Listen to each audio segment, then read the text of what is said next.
ஒரு தொகையால் அதுவும் வீட்டில் எல்லார் வீட்லேயும் ஒரு வயசானவங்க இருப்பாங்க. அவங்களுக்கெல்லாம் இந்த சாம்பார், அந்த வெஜிடபிள் புலாவு, அது இந்த மாதிரி சாப்பாடுலாம் அவங்களுக்கு பிடிக்காது. நல்லா தளதளன்னு கொதிக்க விடணும். ஒரு நல்லா ஒரு 250 300 ml தண்ணி விட்டாக்க ஒரு 200 ml தண்ணியாக கொதிக்க விட்டுவிட்டு கொஞ்சமாக புளியை, கொஞ்சோண்டு புளி, ஒரு நெல்லிக்காய் இதுதான் பயன்படலாம். வேப்பம்போது என்னென்னா மிளகு, ஜீரகம், உளுத்தம்பருப்பு, வேப்பம்போது வறுத்து கருவேப்பிலை அரைச்சி சேர்த்து வறுத்து பொடி பண்ணி தான் சாதத்தை போட்டு பேச சாப்பிடலாம். வெங்காயம் போட்டு புளியை கரைச்சி விட்டு உப்பு போட்டு, அதான் கசப்பு இனிப்பு எல்லாம் தத்துவ பத்திரின்னு சொல்லுவேன். கசப்பு இனிப்பு உரப்பு திதிப்பு எல்லாம் சேர்ந்து தான் வாழ்க்கையில் தத்துவ பத்திரின்னு நான் சொல்லுவேன். தெரிய மாட்டேங்குது. இப்போலாம் மருந்து கடையில் கிடைக்க நாட்டு மருந்துகளில் கண்டந்திப்புளி குச்சி குச்சியாக இருக்கும். அதை வாங்கி உடச்சி ஒரு ரசத்துக்கு 2 குச்சி உடச்சி போடலாம். சிறையில் வாசனையாக இருக்கும். பெருங்காயம் போட்டிருக்கோம். அந்த மோர் சூடு ஆன ஒன்றையும் நம்ம கவனம் நல்ல வாசனை. அது ரொம்ப நேரம் குடிக்கக்கூடாது. தப்பி தப்பியாக திரிஞ்சு போடும்.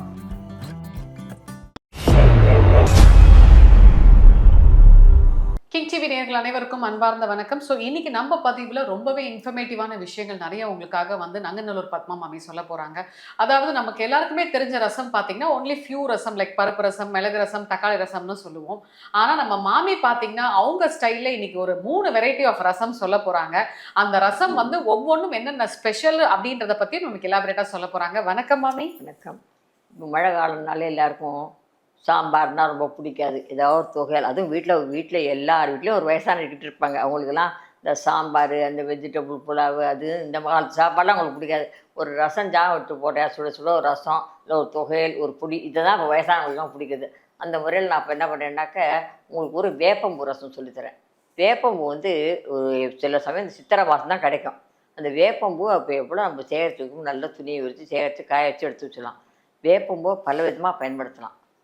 கொஞ்சோண்டு எலுமிச்சம்பழத்தை கொஞ்சம் உப்பை போட்டு பெசரி வெயிலில் காய வச்சுருந்தா அது பாட்டுக்கு எண்ணெயில் போட்டு வறுத்து மோர் சத்து விட்டு சாப்பிடலாம். அப்படியா? ஆமாம். வேப்பம்பூ காய வச்சுக்கணும். லேசாக ஒரு எலுமிச்சம்பழம் முடிய பூஞ்சு கொஞ்சம் உப்பை போட்டு லேசாக நிழல் விட்டு காய வச்சு டப்பாவில் போட்டு கொடுத்துருந்தோன்னா என்றைக்காலும் உங்களுக்கு வாய் நன்னா இல்லைன்னா ஒரு மோர் சாத்தை வச்சு இந்த வேப்பம்பூ வறுத்து போட்டு சாப்பிடலாம். ரொம்ப நல்லாயிருக்கும். அதோடு இல்லாமல் சூடாக சாத்தை வச்சு வேப்பம்பூ நெய்யில் வறுத்து கடுகு, ஒரு மோர் மிளகா தாளித்து சுட சுட சாத்து நெய்யோடு சாத்தா பித்தத்தெல்லாம் போயிடும். வேப்பம்பூ சாதம் டக்குன்னு ஒரு விருந்தாளி வந்துட்டான்னா வேப்பம்பூ கையிலன்னா இது மாதிரி சமாளிக்கலாம். அதே மாதிரி ஒரு ரசம், வேப்பம்பூ ரசம்னாக்கா ஒரு வானலியில் கொஞ்சமாக நெய் விட்டுங்க, கடுகு போட்டு கொஞ்சம் ஜீரகத்தை தாளித்து இந்த வேப்பம்பூ போட்டு லைட்டாக வறுத்துக்கணும். ரொம்ப கருகிடக்கூடாது. உடனே புளியை கரைச்சி விடணும். கொஞ்சம் மிளகு ஜீரகத்தை பொடி பண்ணி, எப்போவுமே மிளகு ஜீரகம் நான் சேர்த்துக்கணும். சமையலாக சொல்லியிருக்கேன். மிளகு ஜீரகத்தை பொடி பண்ணுங்க. உப்பை போட்டு நல்லா தளதளன்னு கொதிக்க விடுங்க. ஒரு 250 300 ml தண்ணி விட்டாக்க ஒரு 200 ml தண்ணியாக கொதிக்க விட்டுவிட்டு கொஞ்சமாக புளியை, கொஞ்சோண்டு புளி, ஒரு நெல்லிக்காய் அளவு புளியை கரைச்சி தண்ணி விட்டணும். தண்ணியை சேர்த்து கொதிக்க விட்டோன்னா கம கொதித்து அடங்கினோடனையும் இன்னும் கொஞ்சம் தண்ணியை விட்டுட்டு ப்ளெயின் வாட்டராக விட்டுட்டு கடுகு நெய்யில் கடுகு தாளித்து கொடு, கடுகு இந்த ஜீரகம் தாளித்து கொடுக்கலாம். கருவேப்பிலையை பொடியாக கட் பண்ணி இந்த நெய்யிலே வறுத்து போட்டு பெருங்காயத்தையும் போட்டு வதக்கி போட்டாக்க அந்த வாசனை வேப்பம்பூ, இந்த நெய் வாசனை, கடுகு, ஜீரகம் எல்லாம் கருவேப்பிலை எல்லாம் வாசனை சேர்த்து சூப்பராக ரசம். வேப்பம்பூ ரசம். வேப்பம்பூ கசக்குன்னு யாரும் யோசிக்கவே வேண்டாம். என்ன நமக்கு பலன் கொடுக்குமா? இதில் வந்து பித்தெல்லாம் போயிடும். வேப்பம்பூ பித்தை வாந்தி எடுக்கிறது, சில பேருக்கு மஞ்சளாக வாந்தி இருக்கும், எல்லாம் பண்ணும். அதனால் இந்த வேப்பம்பூ அடிக்கடி நம்ம சமையலில் சேர்த்தோம்னா வேப்பம்பூ வறுத்து வச்சு மிளகாவத்தல், பூண்டு, உளுத்தம்பருப்பு எல்லாத்தையும் வச்சு வறுத்து அரைச்சி தொகையெல்லாம் பண்ணி சாப்பிட்லாம். வேப்பம்பூ பல விதமாக பயன்படலாம். வேப்பம்பூ என்னென்னா மிளகு, ஜீரகம், உளுத்தம்பருப்பு, வேப்பம்பூ எல்லாத்தையும் வறுத்து கருவேப்பிலை எல்லாத்தையும் சேர்த்து வறுத்து பொடி பண்ணி தான் சாதத்தை போட்டு பேச சாப்பிட்லாம். வேப்பம்பூ தானே அது என்ன பண்ணுறது, வேப்பம்பூ வச்சுன்னு ஒன்றும் பண்ண மாட்டாங்க, என்னத்தான் பண்ண முடியாத அப்படின்னு நினைக்காதீங்கோ. வேப்பம்பூ பல விதமாக பயன்படுத்தலாம். உப்பு போட்டு எலுமிச்சம்பழம் புழிஞ்சு காய வச்சு வறுத்து சாப்பிட்லாம். வெறும் வேம்பை வறுத்து சாதத்தை போட்டு பேச சாப்பிட்லாம். எல்லாத்தையும் சேர்த்து பொடியாக பண்ணி சாப்பிட்லாம். இந்த மாதிரி தொகையில் வச்சு சாப்பிட்லாம். இந்த மாதிரி கஷாயம் பண்ணி குடிக்கலாம், ரசம் பண்ணி சாப்பிடலாம். வேப்பம்பூ எப்பவும் ஒரு 1/2 கிலோ வேப்பம்பூவாக தயார் பண்ணி சுத்தமான இடத்துல ஒரு துணியை விரித்து காய வச்சு சேர்த்து வச்சுட்டேன்னா இந்த வேப்பம்பூ ஒரு வருஷம் பூரா நம்ம யூஸ் பண்ணலாம். அடுத்த சித்திரை மாதம் வருஷம் பிறகு வேப்பம்பூ பச்சடி பண்ணுறாலும் இல்லையோ, வேப்பம்பூ போட்டு சித்திரை மாதத்துக்கு எல்லார் வீட்லேயும் வேப்பம்பூ வச்சுடி, வேப்பம்பூ மாங்காயை போட்டு புளியை கரைச்சி விட்டு உப்பு போட்டு, அதான் கசப்பு இனிப்பு எல்லாம் தத்துவ பச்சடின்னு சொல்லுவேன். நான் கசப்பு இனிப்பு உரப்பு திதிப்பு எல்லாம் சேர்ந்து தான் வாழ்க்கையில் தத்துவ பச்சடின்னே நான் சொல்லுவேன். எல்லார் வீட்லேயும் இந்த வேப்பம்பூ சித்திரை மாதம் அன்றைக்கி வருஷம் பிறகு எல்லார் வீட்லேயும் இந்த வேப்பம்பூ பச்சடி இல்லாத வீடே இருக்காது. அது மாதிரி வேப்பம்பூ ஒரு மருத்துவ குணமான ஒரு வேப்பம்பூ சாதாரண இடப்படாது. அந்த வேப்பம்பூவில் அத்தனை மருத்துவ குணமும் இருக்கும். அதை பயன்படுத்தி வச்சுக்கணும். அது மாதிரி பண்ணினா இது ரொம்ப நல்லது. இந்த ரசமாக பயன்படுத்தலாம், மற்றபடி இதை மாதிரி பல விதமாக பயன்படுத்தி நம்ம சாப்பாடில் பல விதமாக வேப்பம்பூ சேர்க்கலாம். ரொம்ப நல்லது. இது பித்தம் வராமல் இருக்கும். பல வித ஒரே மாதிரி ரசமாகவே தினம் சாப்பிட முடியாது இல்லையா, போர் அடிச்சோம். பல விதமாக அது மாதிரி வேப்பம்பூ பயன்படுத்தி நம்ம எல்லா ருசியும் சாப்பிட்டுக்கலாம். அதை பச்சடி பண்ணலாம், தொகையில் அரைக்கலாம், சாதமாக பிசைஞ்சு சாப்பிட்லாம், வறுத்து சாப்பிட்லாம், பல விதமாக பண்ணி சாப்பிட்லாம். அது சரி, சூப்பர். அடுத்த ரசம். அடுத்து நம்ம உடம்பெல்லாம் ரொம்ப வலிக்கிறது, ஜுரம் வரும் போல் இருக்குது, கணக்கணாக இருக்குது, அசத்தெலாம் இருக்குன்னா சூப்பராக ஒரு கண்டந்திப்பிலி ரசம், இந்த பொரிச்ச ரசம்னே சொல்லுவோம். கண்டந்திப்பிலி ரசம் என்ன பண்ணால், ஒரு வாழையில் எண்ணெய் விட்டுக்கிறது, கொஞ்சோண்டு பூண்டு பல், மிளகு, மிளகாத்தல், கொஞ்சோண்டு பருப்பு ஒரு ஸ்பூன் விட்டுது. கண்டந்திப்பிலின்னு ஒன்று, எல்லாருக்கும் அது பேர் கூட தெரிய மாட்டேங்குது. இப்போலாம் மருந்து கடையில் கிடைக்க நாட்டு மருந்துகளில் கண்டந்திப்பிலி குச்சி குச்சியாக இருக்கும். அதை வாங்கி உடச்சி ஒரு ரசத்துக்கு 2 குச்சி உடச்சி போடலாம். சின்ன சின்ன உடிச்சு போட்டு மிளகாத்தல் எல்லாத்தையும் நல்லா வறுக்கணும். வறுத்துவிட்டு கொஞ்சம் புளி வச்சுக்கணும். எல்லாத்தையும் சேர்த்து நைஸாக மிக்சியில் தண்ணி விட்டு அரைச்சிடணும். புளியை கொஞ்சம் தனியாக கொஞ்சம் போட்டு இதில் அரைச்சிட்டு, கொஞ்சம் புளி ஒரு நெல்லிக்காய் அளவு, ஒரு சின்ன நெல்லிக்காய் அளவு புளி இதோட போட்டு அரைச்சிக்கலாம். கொஞ்சம் ஒரு எலுமிச்சம்பழம் அளவு புளியை ஊற வச்சு கரைச்சி, ஒரு 1/2 லிட்டர் தண்ணியில் கரைச்சி நல்லா இந்த அரைச்சி வச்ச விழுதெல்லாம் போட்டு கரைச்சி கொதிக்க விடுங்க. உப்பையும் போட்டு கொதிக்க விட்டாக்க நல்லா கொதித்து ஓரளவுக்கு கெட்டியாக வரும். அப்போ நல்லா தண்ணி விட்டு விளாடணும். இன்னும் 1 டம்ளர் தண்ணி விட்டு ரசம் மாதிரி நல்லா கரைச்சிடணும். கரைச்சி விட்டு நெய்யை விட்டு கடுகு, ஜீரகம், பெருங்காயம் தாளித்து கொட்டிடணும். இது உடம்பு வலி எடுத்துடும். அதோட என்ன பண்ணலாம், நம்ம இதை வறுத்து அரைக்கிறதோட நம்ம எல்லாம் அரைச்சோம்னா, சில பேருக்கு பூண்டு சேர்க்க மாட்டாங்க பண்டிகை காலத்தில். அப்படி இப்படின்னாங்கன்னா பூண்டு சேர்க்கறது நல்லது. அப்படி வேண்டாம் இந்த மாதிரி ரசமாக விடலாம். இல்லாட்டா நம்ம வறுத்து அரைக்கிறோம் இல்லையா, 4 பூண்டு பல்லையும் வதக்கி அரைச்சிக்கலாம். பூண்டு பல் வாயு தொல்லையெல்லாம் நீங்கும். கண்டந்திப்பிலி உடம்பு வலி எடுக்கும். மிளகு நம்மளுக்கு ரத்தத்தை சுத்திகரிக்கும். எல்லாமே சேர்த்து அரைச்சோன்னா ரொம்ப நல்லது. வறுக்க வேண்டியது என்னென்னா, துவரம்பருப்பு, பருப்பு சத்தும் சேரணும்.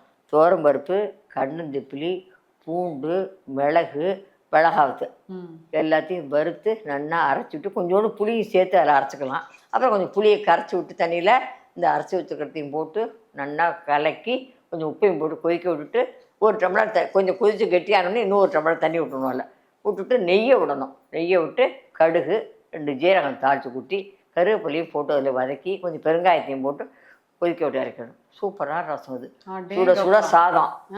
ஜுரம்னா எனக்கு ஒரு மாதிரி காலம் வரையும் அசுக்கும் தும்மின்னு இருக்குது, உடம்பெல்லாம் ஜுரம் வரும் போல் இருக்குது ஒரு சிம்டம்ஸ் இருந்தாலே உடைந்த ரசத்தை வச்சு சூடாக சாதத்தை போட்டு நெய்யை விட்டு பிசைஞ்சு அப்பளத்தை சுட்டு போட்டுக்கலாம். இல்லாட்டி இலை வடாம் பண்ணி எப்போவுமே தயாராக நாங்கள் டின்னில் வச்சுருப்போம். அது ஆவியில் வேக வச்சு உரித்து காய வச்சு இலை வடான்னு இப்போல்லாம் கடையில் வாங்குறாங்க. வீட்டிலே தயாரி போட்டாங்களா, ஓமம் போட்டு எழுதி அவ்வளோ வாசனை. அது சுட்டு சாப்பிடுவோம். இந்த ரசம் ஜாமும் இலை வடாமும் சுட்டு சாப்பிட்டா மணத்த தக்காளி காய்த்தல் ஒரு போட்டு வச்சுப்போம்.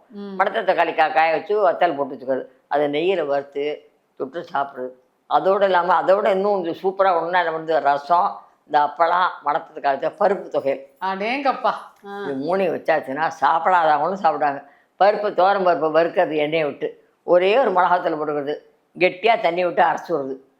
இது சேர்ந்து காம்பினேஷன் வச்சுருந்தாலும் வேறு சாதமே வேண்டான்றாங்க. சூடாக சாதம், இந்த ரசம், மணத்த தக்காளி வத்தல், இலை வடம் இல்லாட்டி சுட்டு அப்பளம், பருப்பு தொகை. இந்த பருப்பு தொகையில் எப்படி பண்ணணும்னு சொன்னீங்க? துவரம் பருப்பை எண்ணெயை விட்டு வறுத்து வருது, செவக்க வறுத்துட்டு சின்னதாக ஒரு மிளகாத்தூள் வறுத்து உப்பையும் போட்டு மிக்சியில் நல்லா தண்ணி விடாமல் கெட்டியாக தொகையில் மாதிரி அரைச்சி வருது. கொஞ்சம் தண்ணி சேர்த்துக்கலாம். பூண்டு புளியெல்லாம் அதெல்லாம் வேண்டவே வேண்டாம்.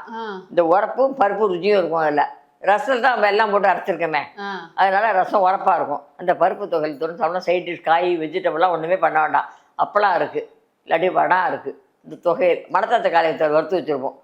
நல்லா வாசனையாக அதை போட்டு சாப்பிட்டா போதும், சூப்பராக இருக்கும் இந்த ஒரு ரசம். ஆமாம். அடுத்து வேறு ஏதாவது ரசம் இருக்கா? ஒரு மோர் ரசம். மோரில் எல்லாரும் மோர் குடிப்பாங்க, மோர் சாதம் சாப்பிடுவாங்க, மோர் குழம்புப்பாங்க. மோரில் ஒரு ரசம். திடீர்னு வராங்க, ஐயோ இன்றைக்கி ஒரு குழம்பு தான் வச்சோம், தொகை தான் வச்சோம், ரசம் வச்சு டக்குன்னு ஒரு சாக முடியல, கவலையப்படுறாங்க. மோர் எல்லாரும் வீட்லையும்.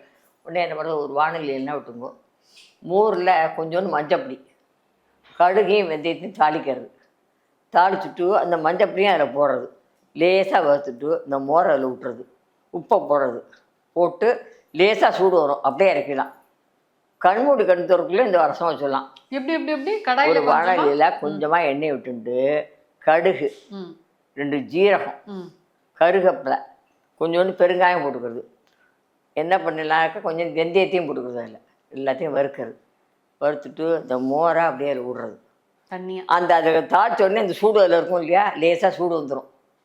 அப்போ கலராக ஆகிடும், மஞ்சள் கலராக ஆகிடும் இந்த ரசம். ஏன்னா மஞ்சள் பொடி போட்டிருக்கோம் இல்லையா, மஞ்சள் பொடி, கடுகு, ஜீரகம், ஒரு மிளகாத்தூள் தாளிப்போம், வெந்தயம் போட்டிருக்கோம். இத்தனையும் சேர்ந்துருக்கல வாசனையாக இருக்கும். பெருங்காயம் போட்டிருக்கோம். அந்த மோர் சூடு ஆன உடனேயும் கமன்னு நல்லா வாசனை. அது ரொம்ப நேரம் குடிக்க விடாது, தப்பி தப்பியாக திரிஞ்சு போயிடும். அந்த தாழ்த்து கொட்டுற சூட்டில் இந்த மோர் சூட்டாக வரும், அப்படியே இறக்கணும். சாதத்தை விட்டு அப்படியே மோர் ரசம். அதுக்கு எந்த காய் வேணாலும் போட்டுக்கலாம், அப்பளம் சுட்டுக்கலாம். மோர் ரசம் அவ்வளோ அருமையாக இருக்கும். அது வித்தியாசமான ஒரு டேஸ்ட்டு. யாருக்கும் மோர் ரசம்னாலே தெரியவே தெரியாது. இதுதான் மோர் ரசம். ஓகே. திடீர்னு ஒருத்தர் வந்தாங்கன்னா ஒன்றும் இல்லை, இன்றைக்கி என்ன பண்ணுறது, வெறும் சாதம் ஒரு தொகை தான் வச்சுக்கோன்னா வித்தியாசமாக ஒரு ரசம் வச்சு போட்டலாம். அவங்களுக்கு சந்தோஷம், நமக்கு ஈஸி, நமக்கு சாப்பிட்றவங்களுக்கு வித்தியாசமாக ஒரு ரசம் கிடைக்கும். மாமி இந்த லெமன் ரசம்லாம் சொல்கிறாங்களே, அதெல்லாம் எப்படி மாமி?